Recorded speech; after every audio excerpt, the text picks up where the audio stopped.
Jaya plus செய்திகளுக்காக உமா சிவகுமார். விரிவான செய்திகளை பார்ப்பதற்கு முன்பாக முதலில் தலைப்புச் செய்திகளை பார்க்கலாம். ஜம்மு காஷ்மீரில் பயங்கரவாதிகள் நடத்திய தாக்குதலில் தமிழக வீரர் லக்ஷ்மணன் உள்ளிட்ட 3 இந்திய ராணுவ வீரர்கள் வீர மரணம். அஇஅதிமுக பொதுச் செயலாளர் புரட்சித்தாய் சின்னம்மா ஆழ்ந்த இரங்கல்.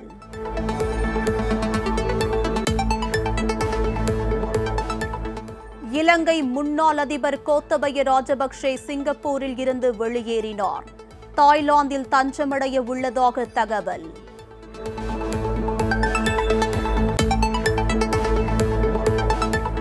அரசின் அனைத்து நிர்வாக செயல்பாடுகளிலும் நீதிமன்றத்தால் தலையிட முடியாது. பொதுநல வழக்கு என்ற பெயரில் நீதிமன்றத்தின் மாண்புகளை குறைக்க வேண்டாம் என உயர்நீதிமன்ற மதுரை கிளை அறிவுறுத்தல்.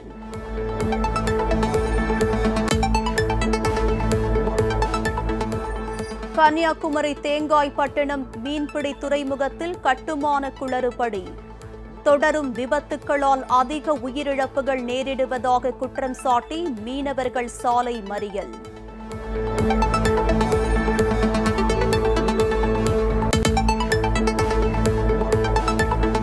உத்தரப்பிரதேச காவல்துறையில் தரமற்ற உணவு, கையில் தட்டுடன் கண்ணீர் விட்டு கதறிய காவலரின் வீடியோ வைரல்.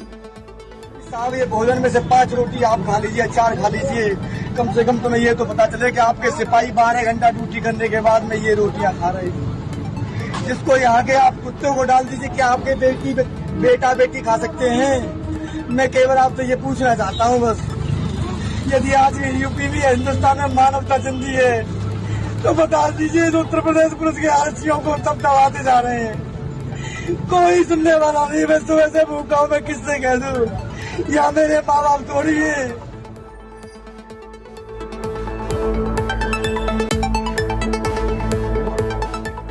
ராஜீவ் கொலை வழக்கில் இருந்து விடுதலை செய்ய கோரிக்கை. உச்சநீதிமன்றத்தில் நளினி மேல்முறையீடு.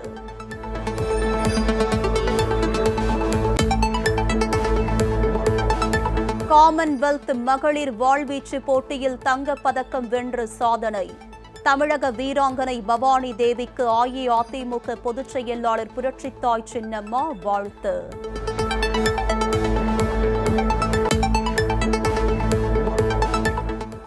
மக்கள் நல பணியாளர்கள் பணியில் சேர்வதற்கான கால அவகாசம் மேலும் 2 வாரங்களுக்கு நீட்டித்து உச்சநீதிமன்றம் உத்தரவு.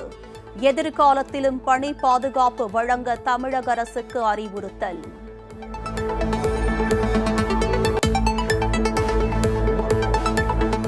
முன்னாள் அமைச்சர் SP வேலுமணிக்கு எதிரான டெண்டர் ஊழல் வழக்கு.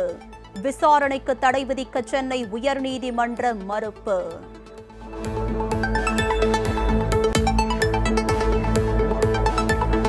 கோவை மாநகராட்சியில் பாதாள சாக்கடை திட்டப்பணியின் போது பூமியில் இருந்து திடீரென வெடித்து சிதறிய கற்கள். சாலை முழுவதும் கற்கள் சிதறியதால் போக்குவரத்து பாதிப்பு.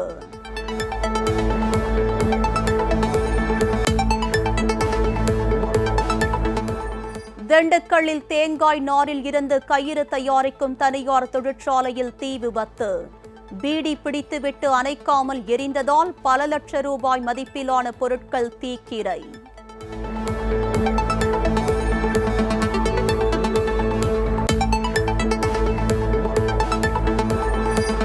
விரிவான செய்திகள். நாள்தோறும் 12 மணி நேரம் பாதுகாப்பு பணியில் ஈடுபடும் தங்களுக்கு வழங்கப்படும் தரமற்ற உணவை நாய் கூட உண்ணாது என்று கூறி உத்தரப்பிரதேச மாநில கான்ஸ்டபிள் ஒருவர் கண்ணீர் விட்டு கதறிய வீடியோ வைரலானது. உத்தரப்பிரதேசத்தின் ஃபெரோசாபாத் நகரில் காவல் பணியில் ஈடுபட்டு சாப்பிட வந்த மனோஜ்குமார் என்ற போலீஸ் கான்ஸ்டபிள் மெஸ்ஸில் இருந்து கையில் தட்டுடன் நடு வீதிக்கு வந்து திடீரென அழுதார். அவரை சுற்றியிருந்தவர்கள் விசாரித்தனர். அப்போது அவர் கண்ணீர் விட்டபடியே போலீசாருக்கான இந்த மெஸ்ஸில் தரமற்ற குழம்பு, அரைகுறையாக சமைக்கப்பட்ட ரொட்டி ஆகியவையே வழங்கப்படுவதாக குற்றம் சாட்டினார். இதுபற்றி காவல்துறை உயர் அதிகாரிகளிடம் பலமுறை இதுபற்றி புகார் அளித்தும் எந்த நடவடிக்கையும் இல்லை என்று தெரிவித்தார். இந்த உணவை ஒரு நாய் கூட சாப்பிடாது என்றும் தங்களது வயிற்றில் உணவு எதுவும் இல்லாத போது தாங்கள் எப்படி கடமைகளை செய்ய முடியும் என்று கேள்வி எழுப்பினார். कोई सुनने वाला नहीं है इस विभाग में।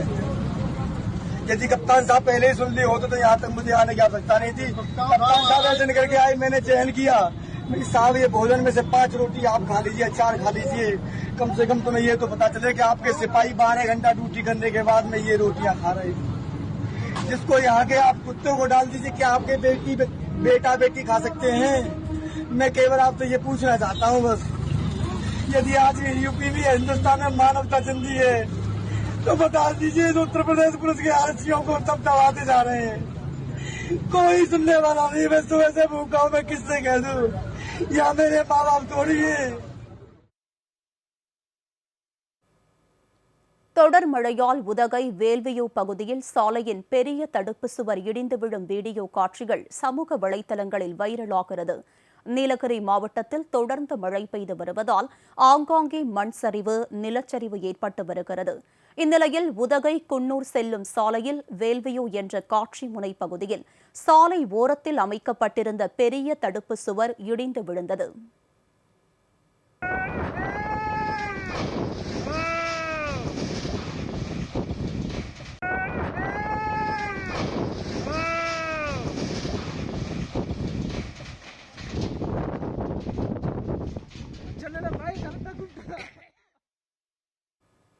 இதனை எதிர்ப்புறத்தில் இருந்தவர்கள் செல்போனில் பதிவு செய்து சமூக வலைதளங்களில் வெளியிட்டுள்ளனர். இந்த வீடியோ வைரலாகி வருகிறது.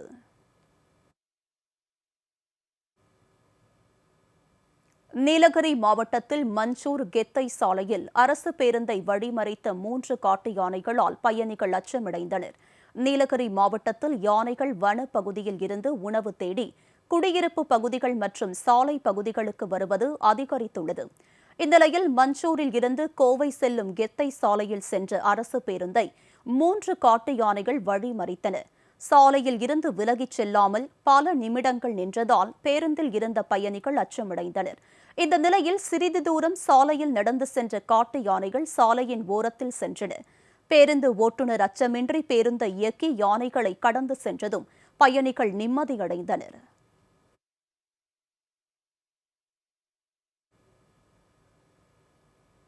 மதுரையில் அரசு பள்ளியின் மாடியில் இருந்து +2 மாணவி தவறி விழுந்த சம்பவம் அதிர்ச்சியை ஏற்படுத்தி உள்ளது.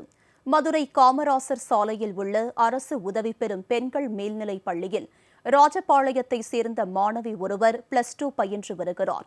பள்ளியின் விடுதியில் தங்கியிருந்து கல்வி பயின்று வரும் அவர் இன்று அதிகாலையில் விடுதியின் மாடியில் இருந்து தவறி விழுந்துள்ளார். இதில் பலத்த காயமடைந்த அந்த மாணவி சிகிச்சைக்காக மருத்துவமனையில் அனுமதிக்கப்பட்டுள்ளார். தேர்வுக்காக படித்துக் கொண்டிருந்த போது அவர் கட்டிடத்தில் இருந்து தவறி விழுந்ததாக பள்ளி நிர்வாகம் தரப்பில் தெரிவிக்கப்பட்டுள்ளது. சம்பவம் தொடர்பாக காவல்துறையில் பள்ளி நிர்வாகம் தரப்பில் புகார் ஏதும் அளிக்கப்படவில்லை என்பது குறிப்பிடத்தக்கது. கன்னியாகுமரி மாவட்டம் தேங்காய்பட்டினம் மீன்பிடி துறைமுகத்தில் கட்டுமான பணி குளறுபடியால் நிகழும் விபத்துக்களால் அதிகளவு உயிரிழப்புகள் ஏற்படுவதாக கூறி மீனவர்கள் சாலை மறியல் போராட்டத்தில் ஈடுபட்டனர். கன்னியாகுமரி மாவட்டம் தேங்காய்பட்டினம் மீன்பிடி துறைமுக கட்டுமான பணிகளில் குளறுபடி ஏற்பட்ட காரணத்தால் துறைமுக நுழைவாயிலில் அடிக்கடி படகுகள் விபத்துக்களில் சிக்குகின்றன. இதுபோன்ற விபத்துக்களால் இதுவரை 15ற்கும் மேற்பட்ட மீனவர்கள் உயிரிழந்துள்ளனர். துறைமுகத்தின் நுழைவு வாயிலை சீரமைக்க வலியுறுத்தி பலமுறை அரசுக்கு கோரிக்கை விடுத்தும் இதுவரை எந்த நடவடிக்கையும் எடுக்கப்படவில்லை என்று கூறப்படுகிறது. இந்நிலையில் இன்று பூத்துறையை சேர்ந்த சைமன் என்ற மீனவர் கரைக்கு திரும்பிய போது ராட்சத அலையில் சிக்கி பரிதாபமாக உயிரிழந்தார். இந்நிலையில் தேங்காய்பட்டினம் துறைமுகத்தின் நுழைவாயிலை சீரமைத்து தர வலியுறுத்தி பூத்துறை மீனவ கிராம மக்கள் சாலை மறியல் போராட்டத்தில் ஈடுபட்டனர். வருங்காலங்களில் உயிரிழப்புகள் ஏதும் ஏற்படாத வண்ணம் நடவடிக்கை எடுக்கவும் மீனவர்கள் அரசுக்கு கோரிக்கை விடுத்தனர்.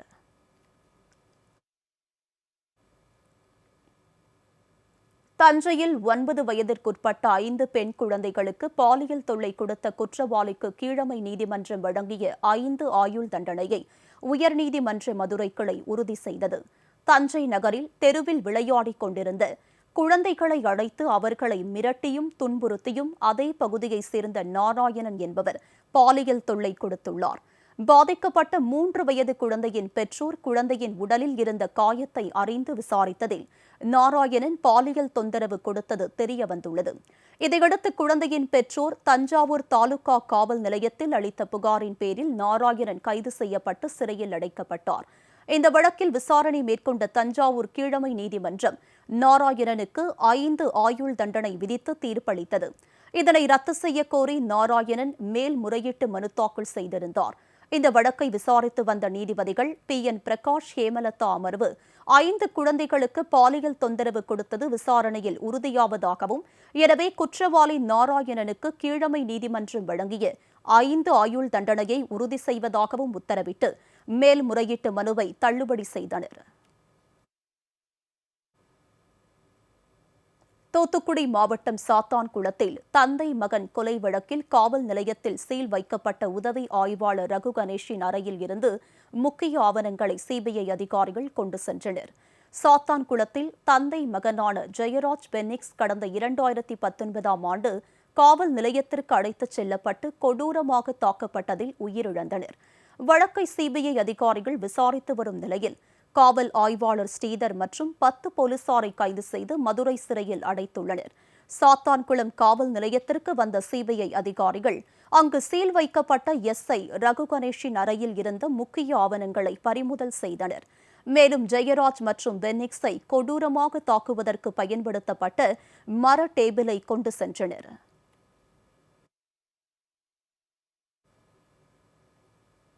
உலக செஸ் ஒலிம்பியாட் போட்டியின் போது சிறப்பாக பணியாற்றிய காவலர்களுக்கு தமிழக DGP திரு சைலேந்திர பாபு விருந்து பரிமாறினார். உலக செஸ் ஒலிம்பியாட் போட்டி கடந்த ஜூலை 28ஆம் தேதி தொடங்கி ஆகஸ்ட் 9ஆம் தேதி வரை மாமல்லபுரத்தில் நடைபெற்றது. இந்த போட்டியையொட்டி பல்வேறு மாவட்டங்களில் இருந்து 4000 காவலர்கள் இரவு பகலாக பாதுகாப்பு பணியில் ஈடுபட்டனர். இந்த நிலையில் சிறப்பாக பணியாற்றிய காவலர்களை நேரில் வரவழைத்து தமிழக DGP திரு சைலேந்திர பாபு அவரது கையால் விருந்தை பரிமாறினார்.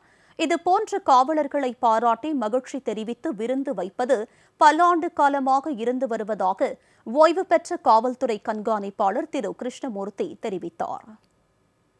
காவலரை குஷிப்படுத்துவதற்காக தன்னுடைய சபார்டினேட்டரை இவ்வளவு நாள் கஷ்டப்பட்டு 15-20 நாள் இந்த செஸ் காம்படிஷனுக்காக 44வது செஸ் போட்டியில் காவலர்கள் ரொம்ப நாள் கஷ்டப்பட்டாங்க.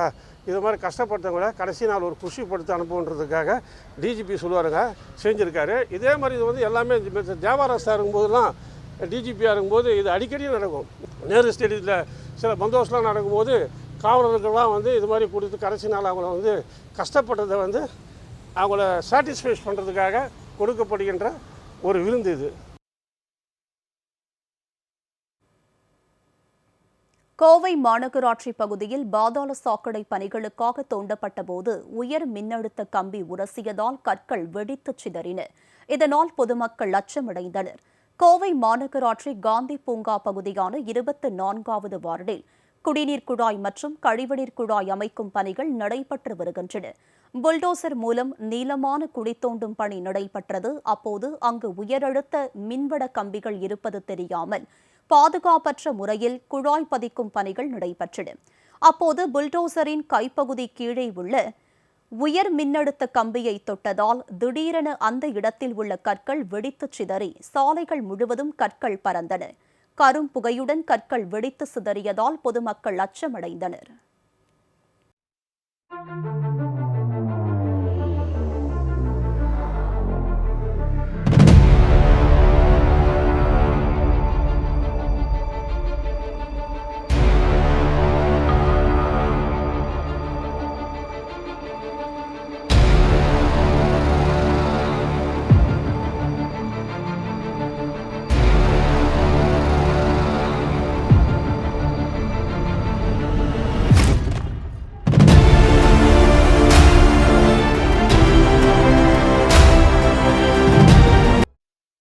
இதைத் தொடர்ந்து பணிகள் நிறுத்தப்பட்டு பணியாளர்கள் வெளியேற்றப்பட்டனர். இந்த சம்பவம் காரணமாக சிறிது நேரம் போக்குவரத்து பாதிக்கப்பட்டது.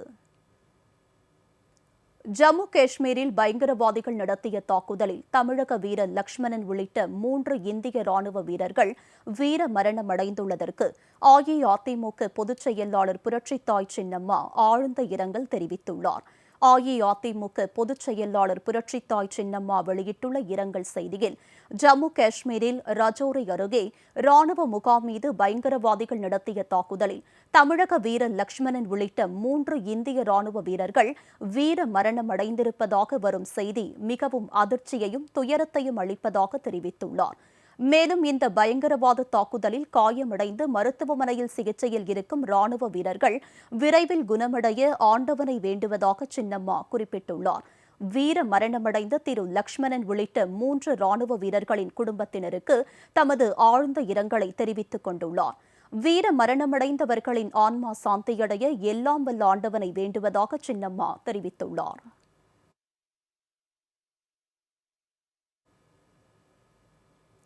தஞ்சை மாவட்டம் கல்லணையில் இருந்து கொள்ளிடம் ஆற்றில் வினாடிக்கு 38,000 கனஅடி வீதம் தண்ணீர் திறக்கப்பட்டுள்ளது. காவிரி நீர்பிடிப்பு பகுதியில் தொடர் மழை காரணமாக மேட்டூர் அணைக்கு நீர்வரத்து அதிகரித்து முழு கொள்ளளவான 120 அடியை எட்டியது. இதனால் அணையில் இருந்து 1 லட்சம் கனஅடிக்கு மேல் தண்ணீர் வெளியேற்றப்படுகிறது. திருச்சி மாவட்டம் முக்கொம்பில் இருந்து தஞ்சை மாவட்டம் கல்லணைக்கு தண்ணீர் திறந்துவிடப்படுகிறது. கல்லணையில் இருந்து கொள்ளிடம் ஆற்றில் வினாடிக்கு 38,765 கனஅடி வீதமும், காவிரியில் வினாடிக்கு 8,004 கனஅடி வீதமும் தண்ணீர் திறக்கப்படுகிறது.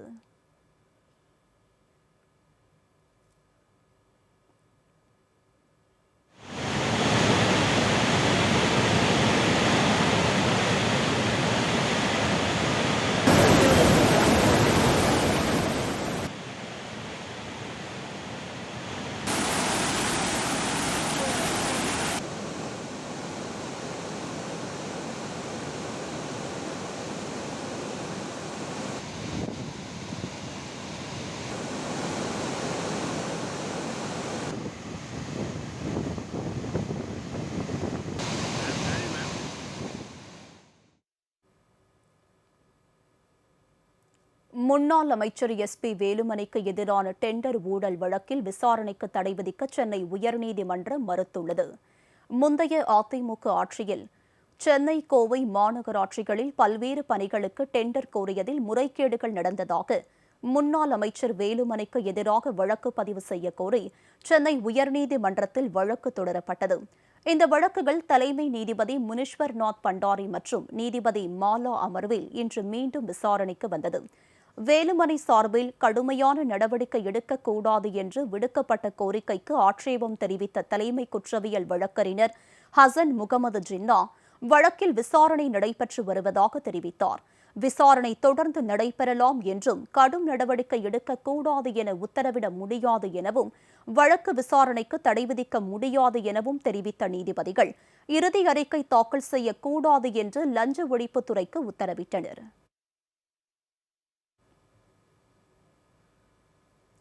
மாலை முரசு நிறுவனர் திரு ப. ராமச்சந்திர ஆதித்தனாரின் பிறந்த நாளையொட்டி சென்னை மாலை முரசு அலுவலகத்தில் அவரது திருவுருவப் படத்திற்கு அமமுக சார்பில் நிர்வாகிகள் மலர் தூவி மரியாதை செலுத்தினர். மாலை முரசு நிறுவனர் திரு ப. ராமச்சந்திர ஆதித்தனாரின் 88வது பிறந்த நாள் விழா இன்று கொண்டாடப்படுகிறது. இதையொட்டி சென்னை 1000 விளக்கு பகுதியில் உள்ள மாலை முரசு அலுவலகத்தில் வைக்கப்பட்ட அவரது திருவுருவப் படத்திற்கு அமமுக சார்பில் கழக துணை பொதுச் செயலாளர் திரு ஜி. செந்தமிழன், பொறியாளர் அணி செயலாளர் திரு மா. கரிகாலன், திரு சுகுமார் பாபு, திரு நேதாஜி கணேசன், திரு CP ராமஜெயம், திரு முகமது சித்திக், திரு விதுபாலன், திரு சுந்தர்ராஜன் உள்ளிட்ட அமமுக நிர்வாகிகள் மலர் தூவி மரியாதை செலுத்தினர். விளையாட்டுத் துறைக்கு அரசு அதிக முக்கியத்துவம் அளித்து அதிக மைதானங்களை ஏற்படுத்தி தர வேண்டும் என காமன்வெல்த் விளையாட்டில் பதக்கங்களை குவித்த தமிழக வீரர் திரு சரத்கமல் வேண்டுகோள் விடுத்துள்ளார். காமன்வெல்த் விளையாட்டில் டேபிள் டென்னிஸ் போட்டியில் 3 தங்கம், 1 வெள்ளிப் பதக்கம் வென்று தாயகம் திரும்பிய தமிழக வீரர் திரு சரத்கமலுக்கு சென்னை விமான நிலையத்தில் உற்சாக வரவேற்பு அளிக்கப்பட்டது. அவரை விளையாட்டு மேம்பாட்டு ஆணையத்தினர், குடும்பத்தினர், நண்பர்கள், ரசிகர்கள் மாலை அணிவித்து உற்சாகமாக வரவேற்றனர். பின்னர் செய்தியாளர்களிடம் பேசிய திரு சரத்கமல், சிறு வயது முதல் விளையாட்டை முதன்மையாக எடுக்க முடியாத நிலை தமிழகத்தில் உள்ளதாகவும், படிப்பு முக்கியமானதாக இருப்பதால் விளையாட்டில் மாணவர்களால் கவனம் செலுத்த முடிவதில்லை என்றும் குறிப்பிட்டார். இந்த நிலை நிச்சயம் மாற வேண்டும் என்றும் அவர் வலியுறுத்தினார்.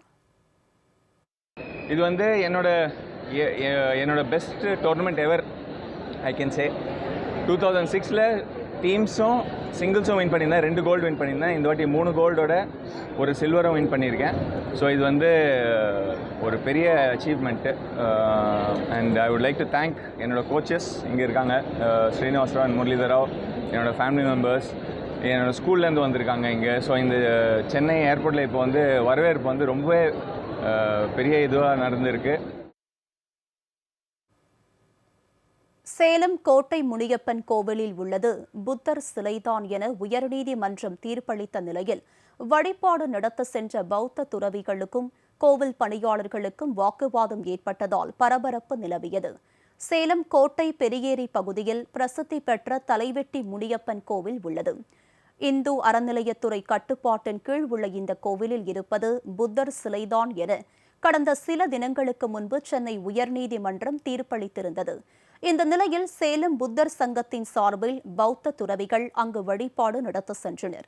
அப்போது கோவில் பணியாளர்கள் மற்றும் பொதுமக்கள் பௌத்த துறவிகளை வழிபாடு நடத்த அனுமதிக்காமல் வாக்குவாதத்தில் ஈடுபட்டனர். உயர்நீதிமன்றம் உத்தரவிட்ட பிறகும் வழிபாடு நடத்த அனுமதிக்காத இந்து சமய அறநிலையத்துறையை கண்டித்து பௌத்த துறவிகள் முழக்கங்களை எழுப்பினர். தகவல் அறிந்து வந்த போலீசார் இரு தரப்பினரிடையே பேச்சுவார்த்தையில் ஈடுபட்டனர். தலைவெட்டி முனியப்பன் கோவிலை இந்து சமய அறநிலையத்துறையிடமிருந்து தொல்லியல் துறை கைவசம் சென்ற பிறகு வழிபாடு நடத்திக் கொள்ளலாம் என்று போலீசார் பௌத்த துறவிகளை சமாதானம் செய்து அனுப்பி வைத்தனர்.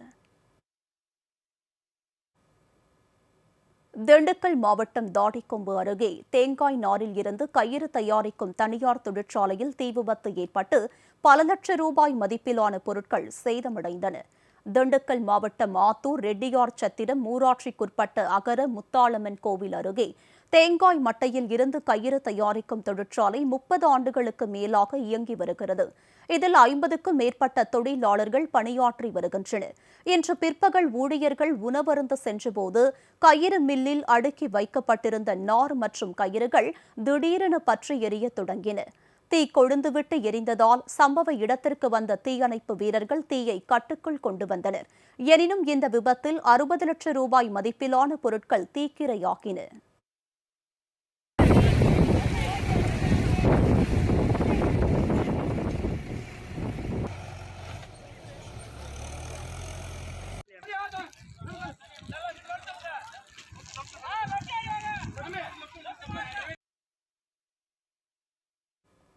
ஆலையில் பணியாற்றும் வட மாநில தொழிலாளி ஒருவர் பீடி பிடித்துவிட்டு அதனை அணைக்காமல் வீசி எறிந்ததே தீ விபத்திற்கு காரணம் என்று முதல்கட்ட விசாரணையில் தெரியவந்துள்ளது.